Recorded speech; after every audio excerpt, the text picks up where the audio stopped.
My full name is Billy Milton O'Neill, but I started school in '38, and my dad was called Boots O'Neill, and they started calling me Little Boots the first time I got on the bus, and after that it just grew. I was born in 1932, and we lived on a little ranch in Gray County, 40 or 50 miles north of Clarendon, and I grew up there. And it was a real good old-time ranch. My dad was a cowboy, and that's all we've ever done. And then I left school when I was a sophomore in high school and went to work for the JAs, staying at a chuck wagon. And that chuck wagon, we pulled it with 4 big horses, and we stayed out 7 or 8 months out of the year. We pulled out in April if the grass was good enough to carry the remover. We rode the horses on grass. And then we'd stay till long in November, and your horses would start getting weak when the grass was turning brown, and you could tell, and they'd pull the wagon in then, and we'd work out of camps. Lucky man. Then I went from there to the Matadors, and it was one of the biggest cow outfits in the world at that time. And I worked with the chuck wagon there. We pulled it with 4 big mules.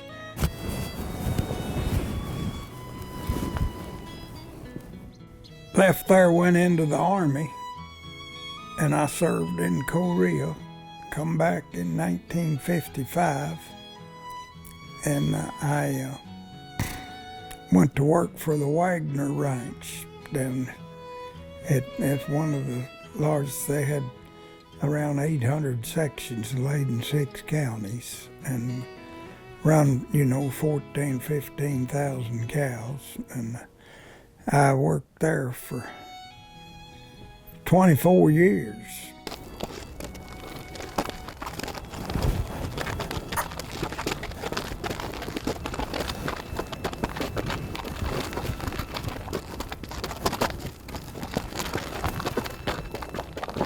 I worked up to the foreman and was camp boss and run the bronc pen at one time. I run the bronc camp for 10 years one time, breaking broncs for the whole ranch. And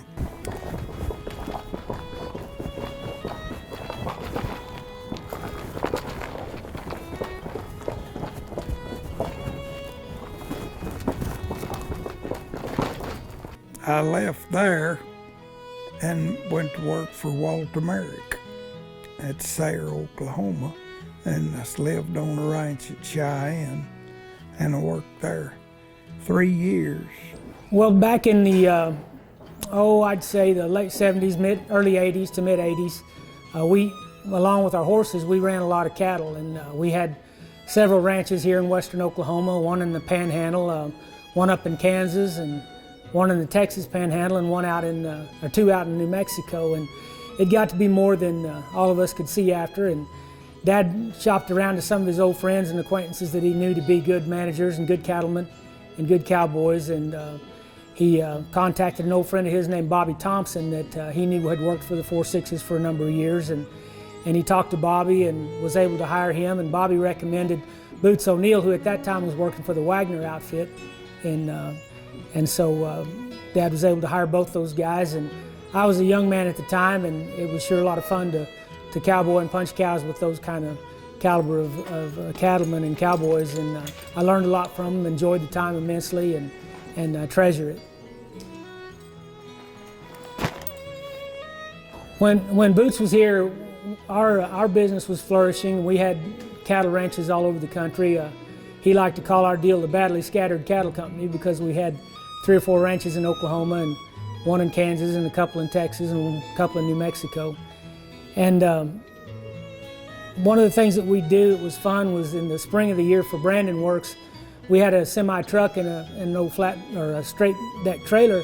We'd fill the back end with saddle horses and tarp the front end, and all the cowboys from these neighboring ranches we'd throw our bedrolls and our saddles in the front of that trailer, and it'd take us about a month to go around to all these ranches and work the 4,000 or 5,000 head of calves that we had.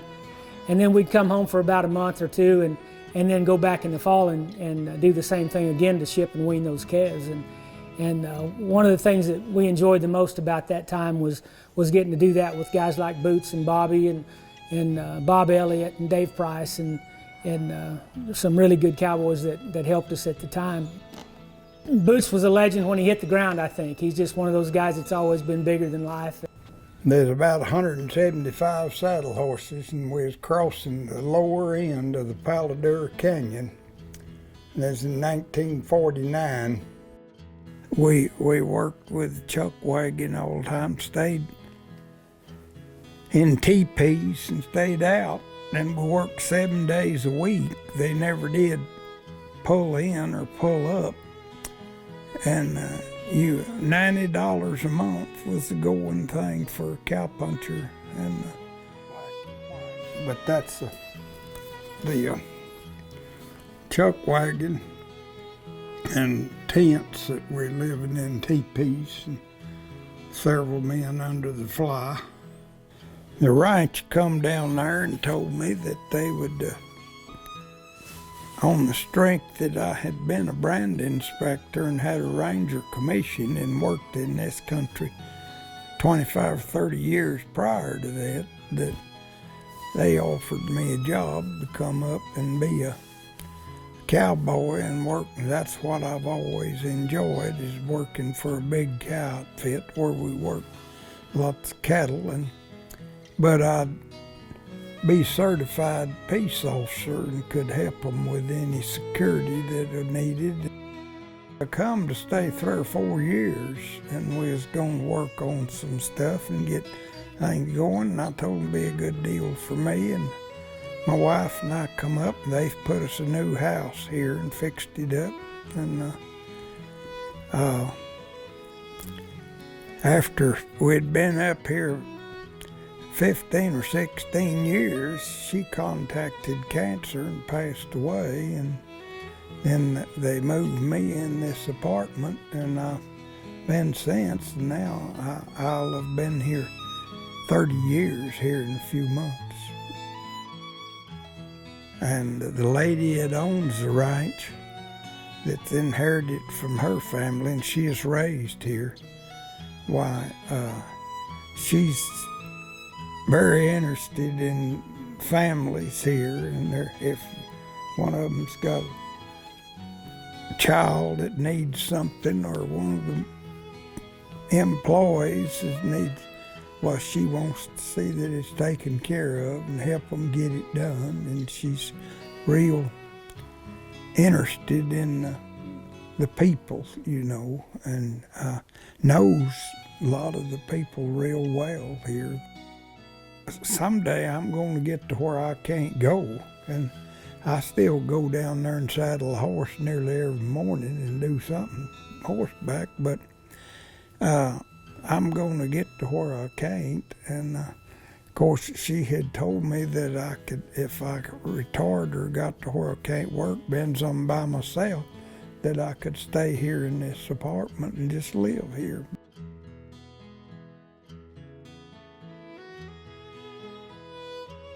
One of the main things is used to, we were out, you were out with a wagon, you're out, and you had no way of leaving there but a horseback. There wasn't no motor vehicles there, and you stayed there, and everybody stayed. Nobody. Now then, we may have a chuck wagon out and working with the wagon, but there'll be a pickup that may go in and come out every day and bring different things. And then we didn't have anything like that, and they'd just send us a load of groceries in the wagon once in a while down to wherever we was camped. And I remember In the middle 50s there at the J's, they built bathrooms and put them in a good many camps that had an outhouse up until then.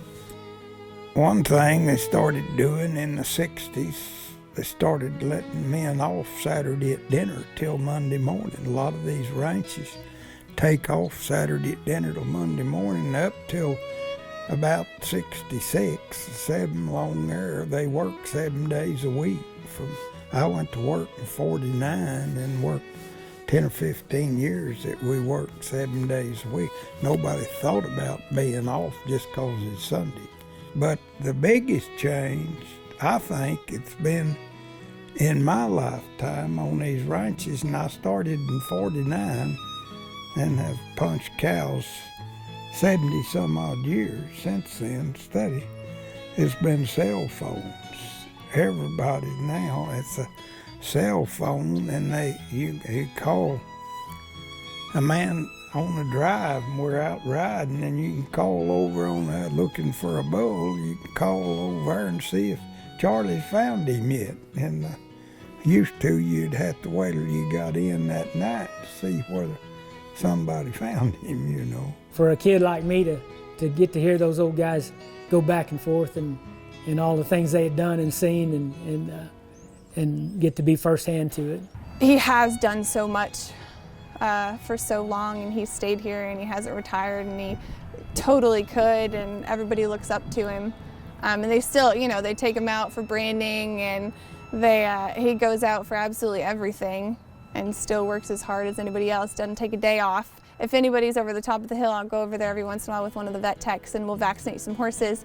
And he will always ride up on a horseback. It's like, you know, midday on a Saturday. I'm like, what are you doing? He's like, oh, just, you know, got done checking cows. Just felt like I'd ride over here, see you guys. So he's always doing something.